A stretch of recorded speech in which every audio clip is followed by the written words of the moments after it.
ഈ സദത്തിൽ ഈശ്വരന്റെ വാഴ്ചയുണ്ടല്ലോ. ഈ സദത്തിൽ ഈശ്വരന്റെ വാഴ്ചയുണ്ടല്ലോ.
അരുതമില്ലാത്തതായ ചിന്ത, സൽക്കർമ്മമാകുന്ന ചിന്ത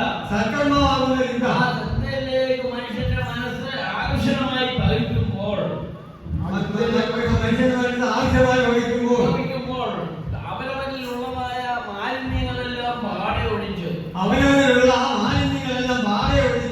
ഒഴിഞ്ഞു മാറി പരലോകനായിരിക്കുന്ന ഭഗവാനോട് ഒത്തുചേർന്ന് വാഴുന്ന വാഴ്ചയാണ് ഇവിടെ കാണുന്നു ഈ സന്നിധാനത്തിൽ.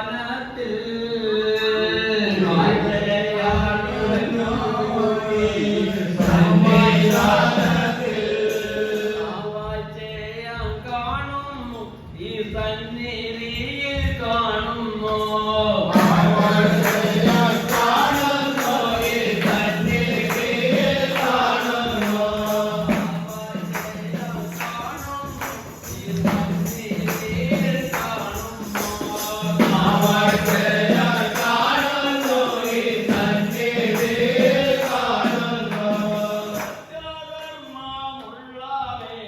സത്യമായി കാണുന്നു.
അതിനാൽ മുൻഗണനയായ ഈശ്വര സേവയ്ക്ക് വരുവാനായ ആ മനസ്സിന് തോന്നുന്നില്ല. ആ മനസ്സിന് തോന്നുന്നില്ല. അതാണ് ദുർബല മനസ്സം എന്ന് പറയുന്നത്. അതാണ് ദുർബല മനസ്സം എന്ന് പറയുന്നത്. ദുർബല മാനസം മാറ്റി ആ ദുർബല മാനസം മാറ്റി മനസ്സിന് ബലവും ശക്തിയും പകർന്നു കൊടുക്കണം. മനസ്സിന് ബലവും ശക്തിയും പകർന്നു കൊടുക്കണം. കൊടുക്കേണ്ടത് അവനവന്റെ പ്രവൃത്തിയുടെ ഗുണമാകുന്ന ഫലം കൊണ്ട് അതിലേക്ക് ശക്തി എത്തി കൊടുക്കണം. അവനവന്റെ പ്രവൃത്തിയാകുന്ന ഫലം കൊണ്ട് മനസ്സിനും ഏത് പ്രവൃത്തിയാണ് അവനവന്റെ സൽക്കർമ്മ പ്രവൃത്തി കൊണ്ട് ദുർബലമായ മനസ്സിനെ പരിപൂർണതായി നിൽക്കണം. അത് അവനൊരു കർമ്മയും കർത്തവ്യമാണ്. അത് അവനവന്റെ കർമ്മയും ബന്ധവുമാണ്. എന്റെ കൈക്ക് വേദന എന്ന് പറയുന്നു. ആ വേദന മാറ്റേണ്ട ആറ് കടമയാണ്. അവനവന്റെ തന്നെയല്ലേ എന്ന് പറയുന്നത് പോലെ എന്റെ മനസ്സ് പിടിച്ചാൽ നിൽക്കുന്നില്ല, അതുകൊണ്ട് ഇന്നും പറയുന്നത് എനിക്ക് മനസ്സിലാകുന്നില്ല എന്ന് പറയാനുള്ളവരുണ്ട്. അതാണ് ദുർബല മനസ്സെന്ന് പറയുന്നത്. അവരിൽ ഒന്നും തന്നെ ചിന്തിച്ചർപ്പിക്കാനുള്ള സ്വയം മനസ്സാകുന്നില്ല. അതിനുവേണ്ടിയാണ് സദ്ഗുരുപാദത്തിൽ സേവ ചെയ്ത് പുരോഗതിയിൽ എത്തിച്ചേർന്നു ഗുരുവന്മാരെ തീർന്നു എന്ന് കൽപ്പിക്കുന്ന കൽപ്പനയാണ്. ആ കൽപ്പനയ്ക്കൊക്കെ നാം മുമ്പോട്ട് ജീവിച്ചാൽ എത്രയോ പരമാനന്ദമാകുന്ന ജീവിതമാണ് കുടുംബജീവിതം. എത്രയോ പരമാനന്ദമാകുന്ന ജീവിതമാണ് കുടുംബജീവിതം. ആ കുടുംബജീവിതമാണ് മനുഷ്യത്വം എന്ന് പറയുന്നത്. ആ കുടുംബജീവിതമാണ് മനുഷ്യത്വം. അതിനെല്ലാം കാരണഭൂതനായിരിക്കുന്ന ഗുരുവിന്റെ ഉപദേശമാണ്. അതിനെല്ലാം കാരണഭൂതനായിരിക്കുന്ന ഗുരുവിന്റെ ഉപദേശമാണ്. കാരണഭൂതമായിരിക്കുന്ന ഗുരുവിന്റെ ഉപദേശമാണ്. ആ കാരണഭൂതനായിരിക്കുന്ന അനുസരിച്ച് ജീവിതം നയിച്ചാൽ, അത് അക്ഷരം പറഞ്ഞ് അനുസരിച്ച് ജീവിതം നയിച്ചാൽ ദുഃഖമില്ലാത്ത ആനന്ദം തന്നെ.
എല്ലാവർക്കും ഗ്രഹങ്ങളുണ്ട്, വീടുണ്ട്. ഭഗവാൻ ഗ്രഹമില്ലെന്നാരും വിചാരിക്കുക. അപ്പൊ ഭഗവാന്റെ ഗ്രഹം എവിടെയാണ്? അതാണ് അവനവന്റെ മനസ്സിലാണ്. ഈ ആത്മാവിന്റെ മനസ്സിലാണ് ഭഗവാൻ പാടുന്ന ഗ്രഹം. ആത്മാവിന്റെ ഉള്ളിലാണ് ഭഗവാന്റെ അതിന്റെ മനതരിലും ജഗമുണ്ട്. ആഗ്രഹത്തിലും ജഗദീശൻ വാഴമായി വാഴും വാച അറിഞ്ഞിടുവാൻ മനതുണരേണം. വാഴും വാച അറിഞ്ഞിടുവാൻ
Hola,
ജന്മപാപം കർമ്മബോധം ചെയ്യാൻ നാശത്തെ തീർത്ത് രോഗശാന്തി പൂർണ്ണമായിട്ട് പാലിച്ചു തെരീസ്വത്തെ പ്രദാനം ചെയ്തു ദീർഘകാലം വാഴുവാൻ കർണായുടെ കർണ ഏവരെയും തിരുവൻ സർവീശൻ ഏവരെ അനുകരിക്കുവാനാണ് പ്രാർത്ഥിക്കുന്നത് പെട്ടെന്നുള്ള മരണക്കർണമെല്ലാം അന്യത്തിൽ നിലനിർത്തി കടാക്ഷി അവർക്ക് ആയുവേല ഛായകളായി നിലനിർത്തുവാൻ കർണയെ പ്രാർത്ഥിക്കുന്നതായ ശക്തി അവിടുത്തെ കർണയും കാരുണ്യം കൊണ്ട് ഒരു ഭവനങ്ങളിലും അന്ധകാരം ഭവിക്കാതിരിക്കുന്ന കർണയെ പ്രാർത്ഥിക്കുന്നു മതി എന്താണെങ്കിലും വരാതിരിക്കുന്ന എന്താണെങ്കിലും ഉൾപ്പെടുത്തി കഴിയുന്ന ഇതിലേക്ക് എന്താണെങ്കിലും ഒന്നുപോലെ കാരണം അവരും കൂടി അനുഭവിക്കത്തക്ക വ്യക്തി കാരണം പ്രാർത്ഥിക്കുന്നു നേരത്തെയുള്ള എല്ലാ കുടുംബത്തിലെയും ചെയ്യാൻ കഴിവില്ലാത്തവരും ചെയ്യാൻ കഴിവുള്ള പ്രാപ്തിയാക്കുന്നുണ്ടെന്നാണ് എല്ലാമായ ബുദ്ധിമുട്ടുകളും പ്രയാസങ്ങളും പാലിക്കുവാൻ സർവ്വതൊക്കെ ഒഴിവാൻ അതിനെ നിവർത്തിക്കാൻ മാർഗവഴി പ്രാർത്ഥിക്കും എന്താണ് സ്ഥിരമായ ഒരു ജോലി സ്ഥിരപ്പെടുത്തിക്കൊണ്ട് സന്തോഷവാർത്തയായിരിക്കും നമ്മൾ പ്രാർത്ഥിക്കുന്നു യാത്രയിലേക്ക് പോയ കുഞ്ഞുങ്ങളെല്ലാം അവിടെ ചെന്നിരിക്കുന്നത് സന്തോഷത്തെ അറിയിക്കാൻ മുടങ്ങിയ ഗുരുവെടുത്ത് മുക്കിൽ സാധിക്കുന്നതായും ഗുരുവിൽ നാടിയുടെ താപത്തിലുണ്ട് കാണുന്നു ആ ഓരോരോ വലിയതായ കർമ്മങ്ങളെല്ലാം ജീവിതത്തിലെത്താൻ മാർഗമായ ഇതുപോലൊരു കർമ്മം ഒരു സ്ഥാപനങ്ങളിൽ നിന്ന് നടക്കുന്നില്ല എന്ന് കണ്ടറിയുന്നു ശരീരത്തിൻ്റെ വ്യവസ്ഥപ്രകാരം നടത്തിക്കൊണ്ടിരിക്കുന്ന ഈ സന്നിധാനത്തെ കണ്ടറിയുന്ന ജീവിതത്തിൽ പങ്കാളികളായ നിലനിന്നുപോയി ഞാൻ പ്രാർത്ഥിക്കുന്നു ജോലിക്കാരിലുള്ള വാദം തുറന്നു കൊടുക്കുക മാതാപിതാക്കൾക്ക് സന്തോഷമായി കണ്ട് സന്തോഷിക്കാനുള്ള സ്വന്തം കൂടിക്കൊടുക്കണം ഇത് നിങ്ങളെയും തള്ളിക്കളയാൻ കാട്ടുന്നു ഒരു ദിവസം മലയാളികളെയും അഗ്നിക്കിരയായി ജീവിത മാർഗത്തിൽ പോയ സന്താനങ്ങളാണ് കണ്ടെത്തുന്നത് കടന്നുപോയ ആത്മാക്കളുടെ ആത്മശാന്തിക്ക് വേണ്ടി പ്രാർത്ഥിക്കുന്നു ദൈവത്തോടെ തന്നെ പ്രാർത്ഥിക്കുന്നു ദുഃഖദുരിതങ്ങളിൽ വലിയ ആത്മാക്കളെ രക്ഷിക്കാൻ തന്നെ പ്രാർത്ഥിക്കുന്നു ആ ശക്തിയെ കഴിയാത്തൊരു കാര്യങ്ങളിക്കുന്നില്ല ലോകത്തിൽ ശാന്തിക്കും സമാധാനത്തിന് സുഖാന്റെ നാമമല്ലാതെ മറ്റൊരു നാമമില്ലെന്ന് അറിയിച്ചുള്ള വിശുദ്ധോടെ പറഞ്ഞിരിക്കുന്നു വിശുദ്ധനായിരിക്കുന്ന മഹാശക്തിയെ ആദർശീകരിക്കുന്ന നിങ്ങളെ കല്ലുകളെ ഭൂമി നാടിനെ പരിസ്ഥിതി പ്രാർത്ഥിക്കുന്നു നാട്ടുകാരെയും സ്ഥലവാസികളെ എല്ലാം ഓർത്ത് പ്രാർത്ഥിക്കുന്നു ഏവരും നിരന്തരം ശാന്തി സമാധാന സ്വസ്ഥതയും സമാധാനത്തോടുകൂടി ജീവിക്കാൻ സർവീസ് എന്നിവരെ അനുകരിക്കുന്നതാണ് പ്രാർത്ഥിക്കുന്നത് ശക്തി ഒരു ഭവനങ്ങളിലും അന്നത്തിനും സന്താനങ്ങളും ഇളമല കാത്തു സൂക്ഷിക്കാൻ എൻ്റെ കൂടുതലുള്ള ബോധം ഉറപ്പോടുകൂടി സന്താനങ്ങൾ ജീവിക്കുവാൻ കടന്നു പ്രാർത്ഥിക്കുന്നു അവർക്ക് അതിലേക്കുള്ള മനസ്സിലിരിക്കുന്ന പ്രദേശങ്ങൾ പ്രാർത്ഥിക്കുന്നു യാതൊരു പറ്റുവാനുള്ള ഓരോരുള്ള വളരെ ചിന്തിക്കുവാനും വളരെ സന്തോഷമായിരിക്കുവാനും കടന്നു പ്രാർത്ഥിക്കുന്നു ഈ ആഴ്ചയിലും ഈ ആഴ്ചയോടെ പുതിയ ആത്മാക്കൾ എന്തായാലും മതി ചെയ്തത് സർവേശ്വരൻ്റെ കണ്ണുകൂടി അതിന് മുമ്പാകെ ആയുസാരോഗ്യവും സന്തോഷത്തോടുകൂടി എടുത്ത ശരീരം നിലയിക്കുവാൻ നല്ല പ്രാർത്ഥന ഏവരുടെ പ്രാർത്ഥന അതിന് അനുഭവപ്പെടുത്തിയിരിക്കാൻ കണ്ണെ പ്രാർത്ഥിക്കുന്നു സർവേശ്വരനെ കൊണ്ടത് കഴിഞ്ഞ് 3 വർഷം കഴിച്ച് ആ പാവത്തെ പാവത്തെ നിങ്ങളെ കരമേറ്റി പ്രാർത്ഥിച്ച്